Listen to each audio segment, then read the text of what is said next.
Okay, hi everyone. Daryl here. This is lesson 9 in my YouTube series Investing 101. Today we're going to talk about this thing whereby all property buyers and sellers should know. It's actually called option to purchase, or OTP for short. We're just going to touch on the intrinsic, some of the major things that you guys should know about an OTP. I will most probably have to do a very in-depth one, an explainer video to explain the true in-depth of an OTP. But okay, so here let's go.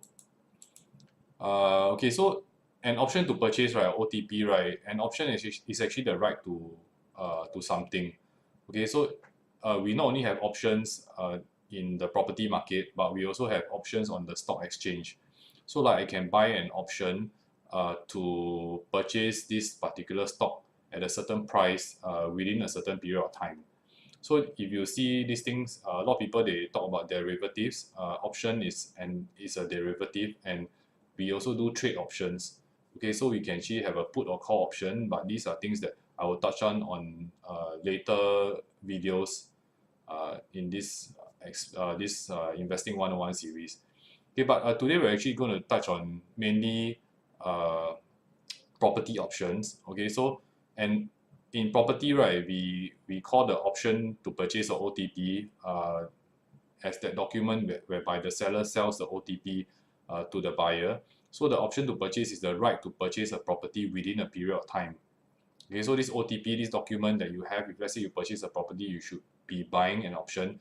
The option is actually signed by the owner and is given to the buyer. So who holds the option to purchase before it's exercised is actually the buyer. So you as the buyer, right, if you give the check already and you purchase the unit, you purchase the option, the right to purchase this unit, and you don't have the OTP, right, then please something is wrong. Okay, either you forgot to take it, you left it at the owner's house, if not the owner never give it to you, or you better go and ask your agent to go and get the OTP from the owner. The owner or the owner's agent shouldn't be holding the option to purchase because the seller has already sold the option or the right to purchase his property to you. You are the buyer.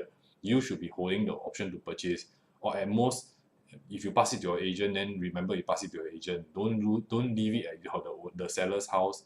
Don't let the seller have the option to purchase, because you as the buyer, you gave the option money to the buyer, to the seller. The seller is holding your money.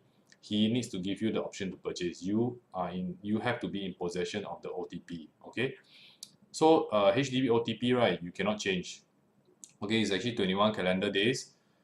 Private option, right, is actually up to the seller and buyer to decide. Okay, so because private option is between the seller and the buyer, you can actually tailor the option to how you want to buy and sell this property, and the terms and everything. You can actually tailor it all.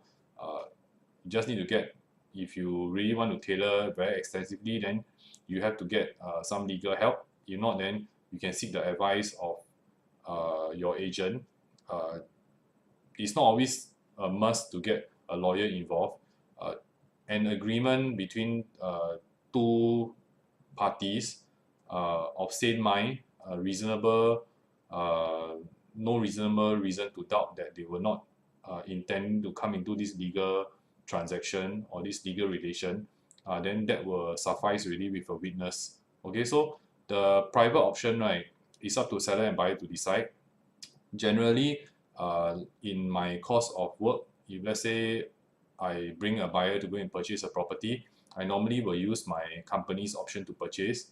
If there are no changes or no special requests, then I'll just use my company's option to purchase. Okay, so what are the important things to take note in the OTP? So number one is the option fee. So option fee is normally 1% of the purchase price.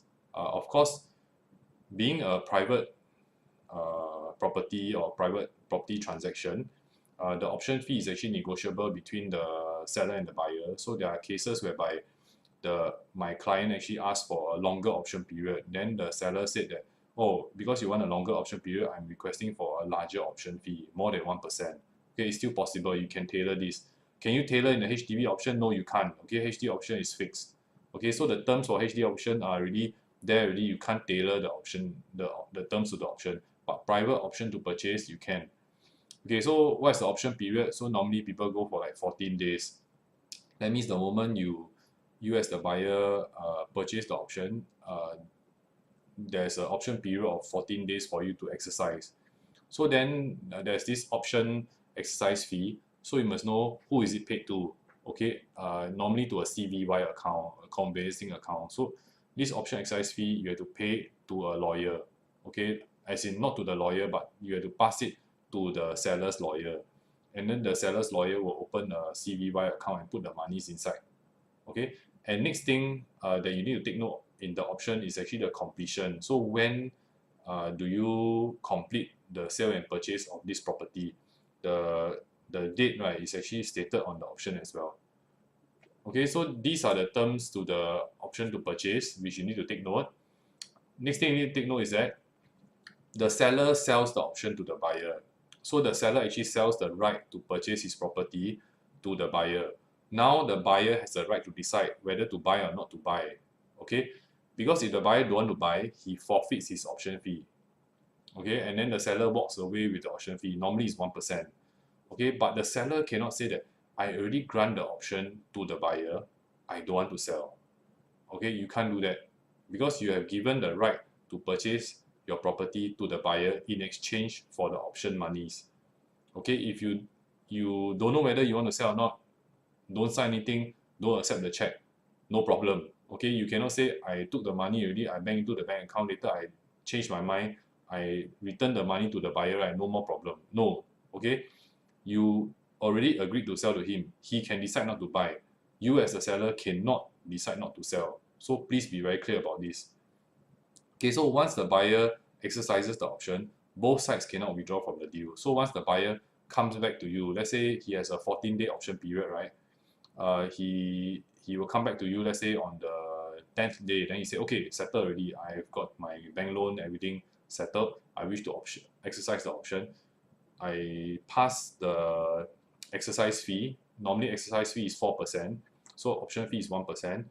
Option exercise fee is 4%. I pass the exercise fee to the seller's law firm, and the option is actually exercised. So I exercise the right to purchase the property.